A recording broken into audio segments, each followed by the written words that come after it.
राम राम शेतकरी भावांनो, तुमच्यासाठी सगळ्यात महत्त्वाची ब्रेकिंग न्यूज घेऊन आलो। ती ब्रेकिंग न्यूज म्हणजे काय तर आता कर्जमाफी झालेली आहे आणि इतकी मोठी कर्जमाफी की जी महाराष्ट्रातीलच नव्हे भारतातीलच नव्हे तर जगातील सर्वात मोठी कर्जमाफी झालेली आहे।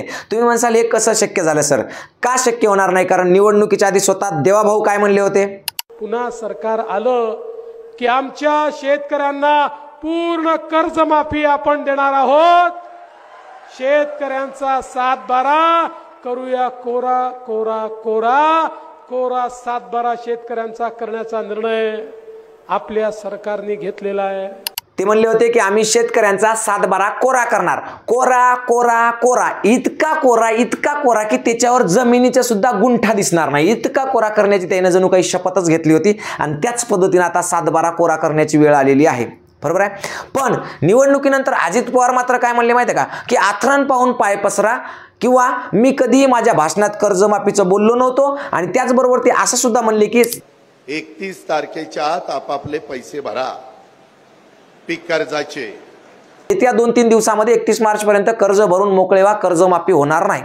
मग ही नेमकी भानगड काय? एवढी मोठी कर्जमाफी कसं काय झाली? कारण अजित पवार जेव्हा कर्ज माफ होणार नाही असं म्हणले, कर्ज भरून टाका म्हणले, त्याच्यावर फडणवीस साहेब सुद्धा म्हणले की अजित पवार काही खोटं बोलले नाही, त्यांनी सरकारचीच भूमिका मांडली। अजित दादांनी जी भूमिका मांडली आहे ती सरकारची आहे। अजित दादा मग आता हे सगळं असताना, एवढा सगळा कर्जमाफीचा गुंताळा वाढलेला असताना अचानकपणे एवढी मोठी कर्जमाफी कशी झाली हा तुमच्या समोरचा प्रश्न असेल। तर या प्रश्नाचं सविस्तर उत्तर मी आजच्या व्हिडिओमध्ये देणार आहे।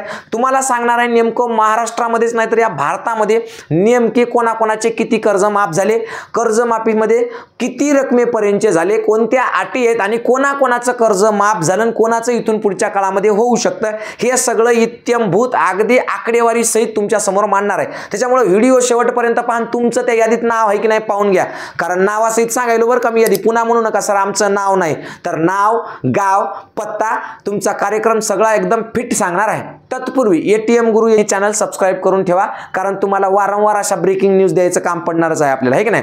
तर आता बघा, जसं म्हटलं शासन जसं म्हटलं होतं निवडणुकीच्या आधी की शेतकऱ्यांचा 7-12 करणार कोरा कोरा कोरा, बरोबर आहे। शासन म्हणजे स्वतः देवेंद्र फडणवीस साहेब म्हणले होते। त्याच्यानंतर एकनाथ शिंदे साहेब सुद्धा म्हणले होते की जगातली सगळ्यात मोठी कर्जमाफी आम्ही करू म्हणून। त्याच्यानंतर अजित पवार काहीच म्हणले नव्हते, पण त्यांच्या जाहीरनाम्यामध्ये मात्र स्पष्टपणे लिहिलेलं होतं की महायुतीचं सरकार आलं तर शेतकऱ्यांची कर्जमाफी होणार। त्याचबरोबर त्यांनी असं म्हणलं होतं की वीज बिल सुद्धा माफ करू, म्हणजे प्रत्येक शेतकऱ्याला वीज बिलाविना वीज मिळेल। एवढंच नाही तर ते असे म्हणले होते की शेतकऱ्यांना वीज दिवसा मिळेल। एवढंच नाही तर ते म्हणले होते पिकांना हमी भाव मिळेल, सोयाबीनला एवढा भाव, त्याला तेवढा भाव, येऊ करेंगे त्याव करेंगे, महिलांना 2100, कोणाला कितीशे, काय काय नाही ते बोलले।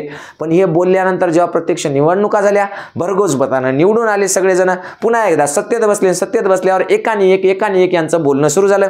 आधी कृषी मंत्री कोकाटे साहेब बोलले, असा कृषी मंत्री कंदील घेऊन शोधला तरी सापडणार नाही, इतका हलकट आणि नीच प्रवृत्तीचा कृषी मंत्री यापूर्वी महाराष्ट्राला कधी लाभला नाही। तो माननीय अजितदादांनी दिला, कारण अजितदादांचं कामच ते आहे, स्वतःचं 70,000 कोटीचं जे घपला आहे तो त्यांनी एका रात्रातून मिटवून टाकून उपमुख्यमंत्री झाले भाऊ। मग त्यांच्यासोबत असणारे मंत्री संत्री आणखी कोणत्या लायकीचे असतील त्याचा काय विचार करायची गरज आहे का? तर कोकाटे साहेब काय म्हणले माहिती आहे का? कोकाटे साहेब म्हणले शेतकऱ्यांचं कर्ज माफ केलं की ते पीक कर्ज पुन्हा घेतात आणि त्या कर्जातून लेकीचे लग्न लावतात किंवा आपल्या घरचे साखरपुडे करतात। तर ठीक आहे साहेब, आता गोरगरिबांना काय भीक मागून सुद्धा करावंच लागतं लग्न, आहे की नाही। पदरी लेक आल्यावर किंवा पोटी लेक असल्यावर तिचं लग्न करता येते, तिला तसंच ठेवता येत नाही। तुमच्यासारखा आमच्याकडे कार्यक्रम नसतो, पोरग कोणा संग जाते किती दिवस, पोरगी कोणा संग जाते किती दिवस, रात्रात नवरे बदलतात, बायका बदलतात, तरी सुद्धा सगळं राईट कार्यक्रम ओके असते। तुमचा एकच जण 7-7 ठेवते, 10-10 ठेवते, विदेशात ठेवते, गावाकडे ठेवते, शहराच्या डगी ठेवते, मुंबईला ठेवते, फ्लॅटवर ठेवते, घरी ठेवते, कोट्यात ठेवते। तुमच्यासारखा आमचा कार्यक्रम नाही, कारण शेतकरी स्वाभिमानी माणूस आहे की नाही। आणि त्याच्यामुळे मग शेतकऱ्याला स्वतःच्या लेकीबाळीचे लग्न करावेच लागतात, कर्ज घेऊन, वावर इकून, किडनी ऐकून, जे काय नाही ते धंदे करावे लागतात, पण स्वतःच्या लेकीचं लग्न करावं लागतं, कारण स्वाभिमानानं शेतकऱ्याला जगावं लागते साहेब। असो, पुढचा मुद्दा, तुम्ही तसं म्हणले, मागे एकदा दानवे साहेब सुद्धा म्हणून गेले होते की यायला किती दिले तरी रडतात साले। मग आता शेतकरी त्या निमित्तानं सगळे यांचे सालेच झाले, म्हणजे ते दाजीच झाले, म्हणजे आता हे सगळे सत्ताधारी म्हणजे आमचे दाजी झाले। या या या आमच्या बोकांडी बसा अशी म्हणायची पाळी आता शेतकऱ्यावर आलेली होती। पण तुम्हाला सांगतो लय मोठी कर्जमाफी झाली।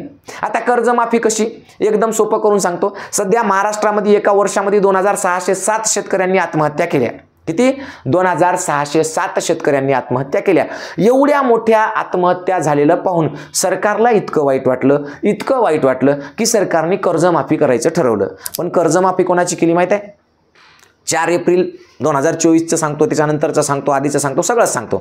मागच्या कित्येक दिवसापासून अगदी जर पाहिला आपण महाराष्ट्र शासनाचा जर हिशोब पाहिला तर महाराष्ट्र शासनानं अनिल अंबानी साहेबांचं 1700 कोटी रुपयाचं कर्ज माफ केलं. शेतकऱ्यांचा नंबर येणार आहे बरं का, धीर धरा जरासा, सांगतो तुम्हाला शेतकऱ्यांसाठी काय केलं ते. तर पहा, अनिल अंबानी यांचं 1700 कोटी रुपयांचं कर्ज माफ केलं. त्याच्यानंतर 4 एप्रिल 2024ला दाभाडी इथलं आर्मस्ट्रॉंग कंपनी जी आहे ती छगन भुजबळ साहेबांच्या जवळची आहे, त्यांच्यावर 52 कोटीचं कर्ज होतं, त्याच्यातलं 26 कोटीचं माफ केलं. तिथल्या जिल्हा मध्यवर्ती बँकेनं, आहे की नाही. शेतकऱ्यांचा बी नंबर लागेल, हळूहळू लागते. केंद्रानं तर पाहायचं कामच ठेवलं नाही. केंद्रानं तर 2024 पर्यंत त्यांच्या जवळचे जे काही उद्योगपती आहेत, अगदी त्यांचे दोस्त ज्याच्यासाठी हे काम करतात, म्हणजे बिस्किटावर काम करणारं जे सरकार आहे, या सरकारने मागच्या 10 वर्षामध्ये जवळपास 10.5 लाख कोटी रुपया, लाख कोटी बरं का, लाख कोटी, कळते का? शून्य मांडत गेले तर तुमच्या डोक्याला असा चक्र भोवळ येईल, तुम्हाला भोवळ, आणि भोवळ येऊन पडसाल, पण तुम्हाला शून्यच मोजता येणार नाही. 10 लाख कोटी तर सोडूनच द्या मोजायचे. तर त्यांनी, आहे की नाही, अशा सगळ्या त्यांच्या सगळ्या लोकांच्या जवळच्या आसपासच्या सगळ्या उद्योगपतींचे कर्ज राईट ऑफ केलेले आहेत. राईट ऑफ म्हणजे NPA मध्ये टाकले, म्हणजे हे वसूल होणार नाही, छोड दिया जाय, आहे की नाही. तर सोडून दिले. त्याच्यामध्ये विजय मल्ल्या साहेब आहेत, 9,000 कोटीचं कर्ज. मेहुल चोक्सी साहेब आहेत, 5492 कोटीचं कर्ज. झुंझुनवाला आहे त्याच्यामध्ये, त्याचं सुद्धा 4000 कोटीच्या वरचं आहे. मेहता आहेत, त्याच्यात 4000 कोटी. कोठारी आहेत, त्याच्यात 2000 कोटी. रामदेव बाबा सुद्धा आहे, त्याचं सुद्धा 2 ते 2,500 कोटीचं कर्ज आहे मित्रांनो. म्हणजे असं एकंदरीत महाराष्ट्र सरकारनं, भारत सरकारनं लाखो करोडो रुपयाचे कर्जे राईट ऑफ किंवा माफ केलेली आहेत. आता याच्यामध्ये शेतकऱ्याचा नंबर कुठं लागतो? तर शेतकऱ्याचा नंबर लागतो जर समजा तुमच्याकडे 50,000 रुपये असतील आणि तुम्ही बँकेत भरले नसतील तर बँकवाले येणार, तुमचे पत्र काढून घेऊन जाणार. पत्र नसतील तर घरामध्ये जे काय भांडेकुंडे असतील त्याचा लिलाव होईल. एवढंच नाही तर तुमच्या घरावर कर्ज असेल तर घराचा लिलाव होईल. म्हणजे शेतकरी अजूनही लिलावाच्या यादीमध्ये आहे. पण आता मुळात शेतकऱ्यांना जर खरंच कर्ज माफ करून घ्यायचं असेल तर त्यांच्यासाठी काही अटी आहेत महत्त्वाच्या. शेतकऱ्यांना जर कर्ज माफ करून घ्यायचं असेल तर त्यांना स्वतःला उद्योगपती म्हणावं लागेल. उद्योगपती म्हणून त्यांना कमीत कमी 1000 कोटी, 1,500 कोटी, 1500 कोटी, 1600, 200, 50, गेला बाजार किमान 100-150 कोटी तरी कर्ज घ्यावं लागेल. एवढं कर्ज घेतल्यानंतर या कर्जातले अर्धे पैसे सरकार निवडून आणण्यासाठी लावावे लागतील. म्हणजे सरकारवर त्यांचे उपकार राहतील, जेणेकरून सरकार तुम्हाला मग कर्ज माफ करेल. पण शेतकऱ्यांचं कर्ज का माफ होत नाही? कारण शेतकरी पिकवतो काय? सोयाबीन पिकवतो, हळद पिकवतो, गहू पिकवतो, ज्वारी पिकवतो, धान्य पिकवतो आणि गोरगरीब लोकांना खाऊ घालतो. मग हे गोरगरीब लोक अन्नधान्य खायले तर सरकारच्या विरोधात छाताड काढून चालले. तर म्हणजे या गोरगरिबांना रस्त्यावर उतरण्यासाठी जबाबदार कोण आहे? शेतकरी आहे. जर शेतकऱ्यांनी यांना खाऊच घातलं नसतं तर हे सरकारच्या विरोधात उभे राहिले असते का आपले हक्क मागण्यासाठी? नाही. म्हणजे शेतकऱ्यांनी जर यांना खाऊ घातलं नसतं तर ही गोरगरीब सर्वसामान्य जे जनता आहे, जी लाईटसाठी, विजेसाठी, पाण्यासाठी, आरोग्यासाठी शासनाची डोकेदुखी ठरत आहे, कारण यांच्याकडे पैसा नाही. या लोकांना जगवण्याचं काम शेतकरी करतो आणि म्हणून शेतकऱ्याचं कर्ज माफ होऊ शकत नाही. अदानी अंबानी काय करतात? अदानी अंबानी सरकारला टॅक्स देतात. सरकारकडून त्यांची काही तक्रार आहे?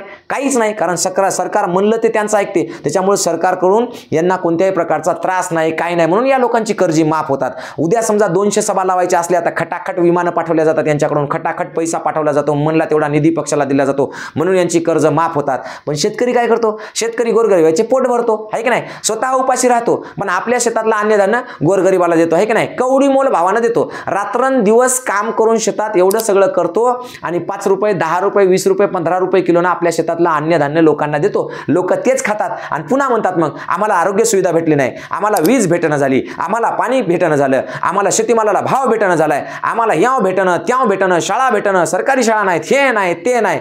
हे सगळं कोणामुळे व्हायले? तर फक्त आणि फक्त शेतकऱ्यामुळे व्हायले.